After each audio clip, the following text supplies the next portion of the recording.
Assalamualaikum dan salam Sarawakku sayang. Bersama saya Mariam Zanariah Ibrahim. Tumpuan berita, penerokaan ekonomi baru penting dalam merealisasikan impian Sarawak mencapai status maju menjelang 2030. Timbalan Premier Sarawak Datuk Seri Profesor Dr. Sim Koo Hian berkata, usaha-usaha seperti pelaksanaan dana kekayaan berdaulat dan pindaan kepada beberapa rang undang-undang RUU baru-baru ini membolehkan kerajaan Sarawak mendapat sumber pendapatan baharu. Mengambil contoh negara Norway yang turut mengeksport sumber minyak dan gas di mana mereka telah memulakan penyimpanan wang di bawah dana kekayaan berdaulat semenjak tahun 1996. Jelasnya, simpanan yang pada mulanya berjumlah 2 bilion krona, kira-kira 2.1 juta dolar Amerika Syarikat itu, kini telah berkembang kepada 1.35 trilion dolar Amerika Syarikat. Beliau menjelaskan demikian pada Majlis Ramadan Aidilfitri di Dewan Kampung Tenaga Melayu di Sematan pada Ahad. Dalam pada itu, beliau juga memberitahu anak-anak Sarawak juga akan mendapat manfaat pada tahun-tahun akan datang apabila Sarawak memulakan penyimpanan melalui tabung seumpamanya.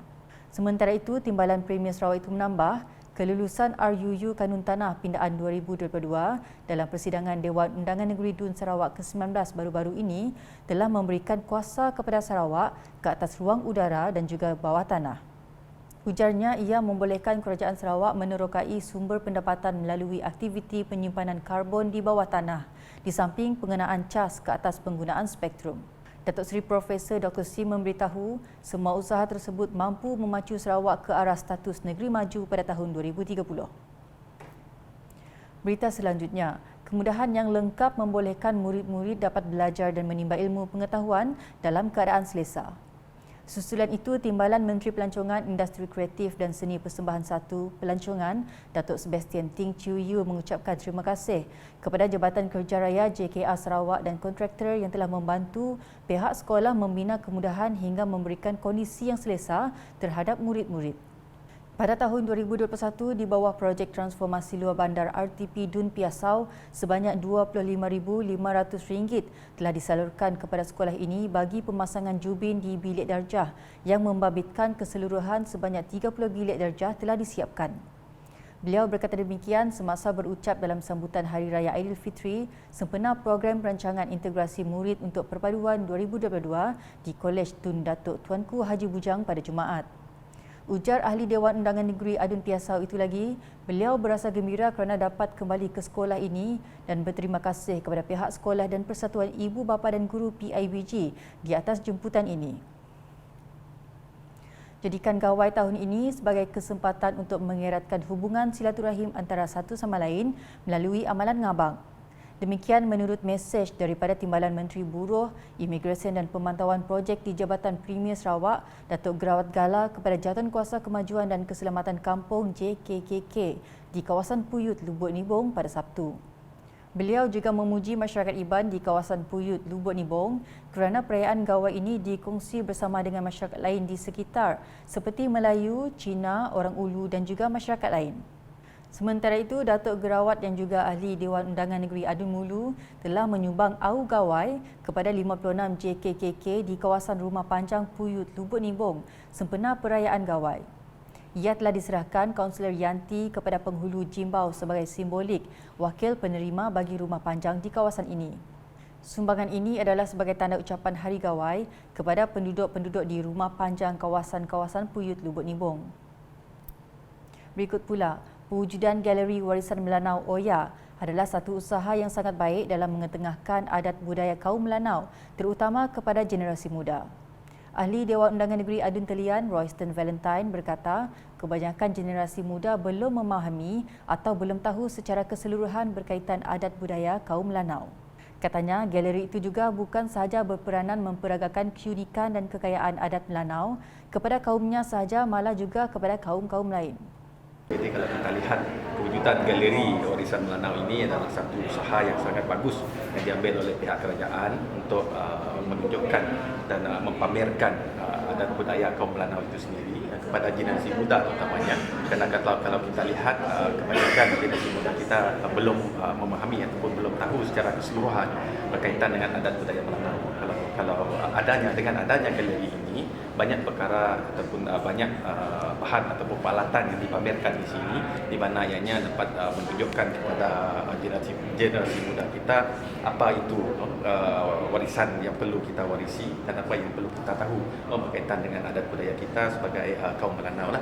Jadi galeri warisan Melanau ini satu usaha yang sangat baik untuk mempamerkan kepada orang awam, bukan sahaja golongan daripada kaum Melanau tetapi untuk kaum-kaum lain juga, kerana kita hidup di dalam satu masyarakat yang datang dari pelbagai latar belakang kaum dan bangsa. Beliau berkata demikian kepada Unit Komunikasi dan Penerangan Sarawak UKAS semasa majlis perasmian Galeri Warisan Melanau oleh Premier Sarawak Datuk Partinggi Tan Sri Dr. Abang Abdul Rahman Zohari Tun Datuk Abang Openg di Oya pada Sabtu. Dalam ucapannya, Premier Sarawak menjelaskan pembinaan bangunan Galeri Warisan Melanau Oya adalah sebagai pusat untuk mempromosikan budaya Melanau di samping mewujudkan peluang ekonomi melalui sektor pelancongan dan pemeliharaan sejarah berkaitan kaum itu. Laporan seterusnya, keprihatinan Premier Sarawak Datuk Partinggi Tan Sri Dr. Abang Abdul Rahman Zohari Tun Datuk Abang Openg dengan melaksanakan projek berimpak tinggi di kawasan luar bandar telah banyak membantu dalam usaha menaikkan taraf hidup rakyat termasuk di Sarike. Ahli Dewan Undangan Negeri Adun Repok Datuk Seri Huang Tiong Si memberi contoh pembinaan jambatan pasi dan laluan baru ke Tanjung Manis bakal membawa manfaat besar kepada rakyat di situ. Katanya ini sekaligus membuktikan dasar kerajaan gabungan Parti Sarawak GPS yang sentiasa mengutamakan rakyat Sarawak dengan menunaikan janji dan menyumbangkan sesuatu yang bermanfaat kepada segenap lapisan rakyat. Bercakap semasa majlis makan Dragon Boat Festival pada Ahad, Datuk Seri Huang berkata beliau akan terus menyokong dan membantu Persatuan Cina di Sarike selagi beliau menjadi wakil rakyat.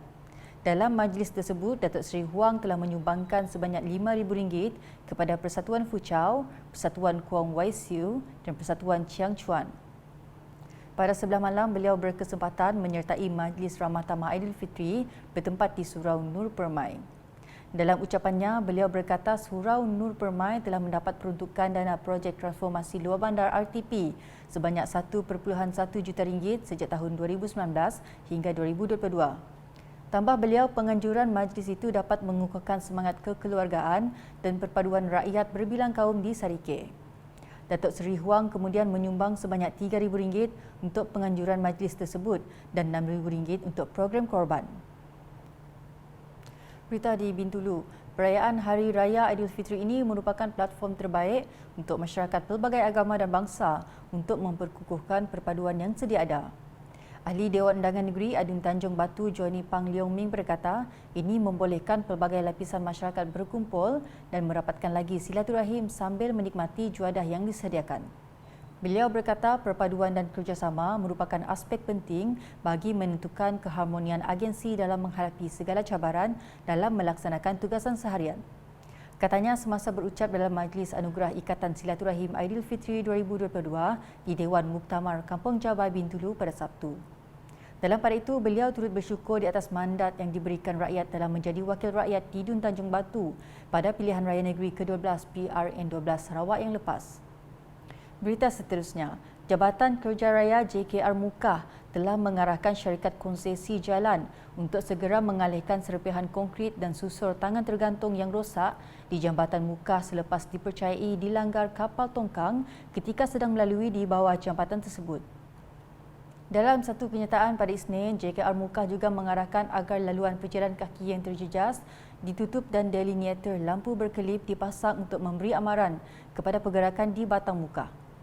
Untuk penilaian awal, JKR Mukah akan mendapatkan bantuan daripada syarikat konsesi jalan untuk menjalankan pemeriksaan lanjut dan semakan struktur jambatan.